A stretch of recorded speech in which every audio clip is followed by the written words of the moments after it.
اللہ تعالیٰ نے جب زمین و آسمان کو پیدا فرمایا تو ایک وقت ایسا آیا کہ اس نے ارادہ فرمایا کہ ایک ایسی مخلوق کو پیدا کیا جائے جو زمین پر خلیفہ ہو، جو علم رکھتی ہو، عقل رکھتی ہو، اور جسے نیکی و بدی میں فرق کرنے کی طاقت دی جائے۔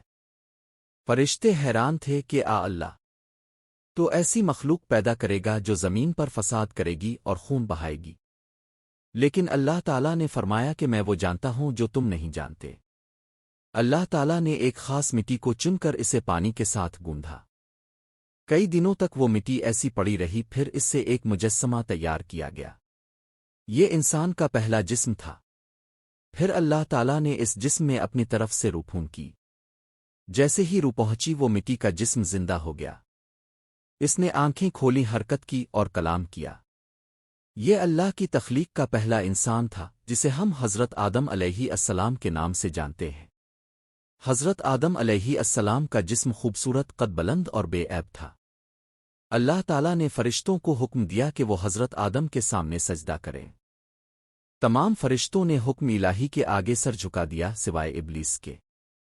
ابلیس جنات میں سے تھا اور کئی سالوں سے اللہ کی عبادت کر رہا تھا، لیکن اس کے دل میں تکبر تھا۔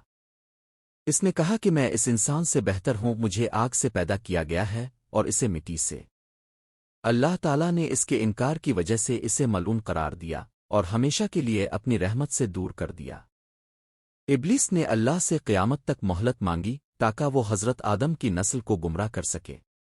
اللہ تعالیٰ نے فرمایا کہ تجھے مہلت دی گئی، لیکن میرے نیک بندوں پر تیرا بس نہیں چلے گا۔ اللہ تعالیٰ نے حضرت آدم علیہ السلام کو جنت میں جگہ دی۔ ان کے لیے ہر نعمت مہیا کی گئی، لیکن ساتھ ہی ایک امتحان بھی رکھا گیا۔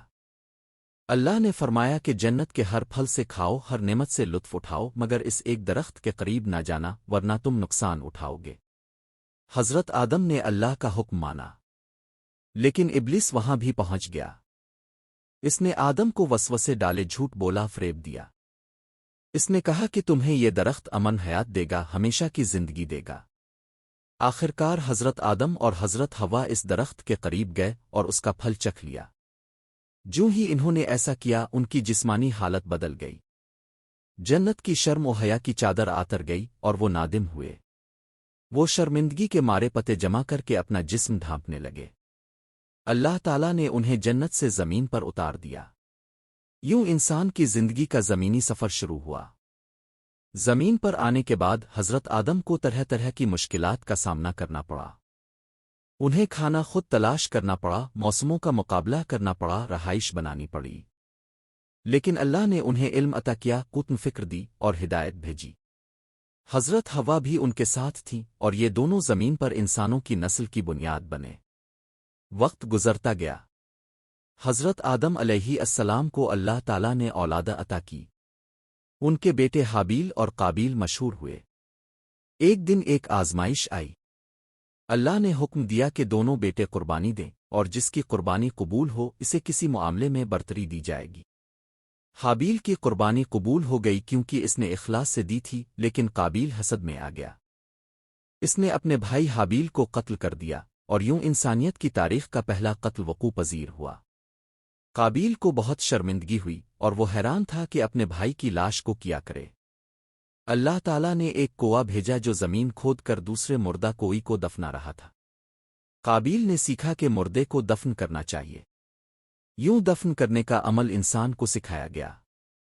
حضرت آدم علیہ السلام نے اس واقعے پر بہت افسوس کیا اور اللہ سے دعائیں کرتے رہے کہ ان کی اولاد نیکی اور تقوی پر چلے۔ حضرت آدم نے اپنی اولاد کو توحید کی تعلیم دی، اللہ کی عبادت سکھائی اور دنیا میں حق و باطل کا فرق بتایا۔ حضرت آدم علیہ السلام کی زندگی طویل تھی۔ روایت ہے کہ وہ تقریباً 900 سال سے زائد زندہ رہے۔ انہوں نے زمین پر کھیتی باڑی سکھائی، اوزار بنائے اور انسانوں کو تہذیب و تمدن سے روشناس کرایا۔ ان کی تعلیمات نسل در نسل منتقل ہوتی رہی۔ ان کے بعد کئی نبی آئے جو ان کی اولاد میں سے تھے۔ حضرت آدم اللہ کے نبی بھی تھے اور انسانوں کے باپ بھی۔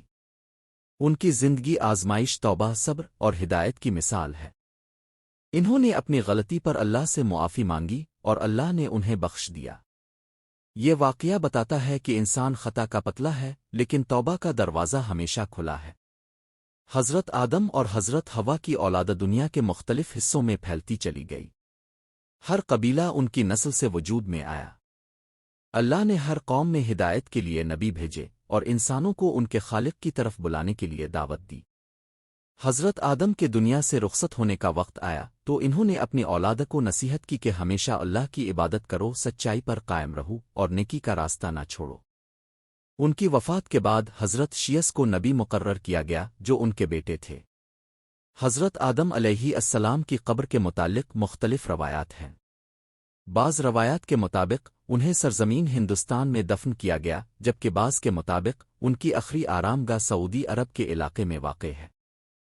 تاہم ان کی روحانی میراث پوری انسانیت کے لیے مشعل رہا ہے۔ حضرت آدم کی کہانی ہمیں یہ سکھاتی ہے کہ اللہ تعالیٰ انسان کو عقل، اختیار اور علم دے کر امتحان میں ڈالتا ہے۔ اگر انسان خطا کرے اور پھر توبہ کرے تو اللہ اسے معاف کر دیتا ہے، لیکن تکبر اور ضد کرنے والا شیطان کے راستے پر چلتا ہے۔ آج بھی حضرت آدم کی اولاد دنیا میں موجود ہے اور ان کی آزمائش جاری ہے۔ شیطان آج بھی انسان کو گمراہ کرنے میں لگا ہوا ہے، لیکن جو لوگ اللہ کی ہدایت پر چلتے ہیں وہی کامیاب ہوتے ہیں۔ حضرت آدم کی کہانی ایک سبق ہے، ایک تاریخ ہے اور ایک پیغام ہے جو رہتی دنیا تک انسانوں کو حق کی طرف بلاتا رہے گا۔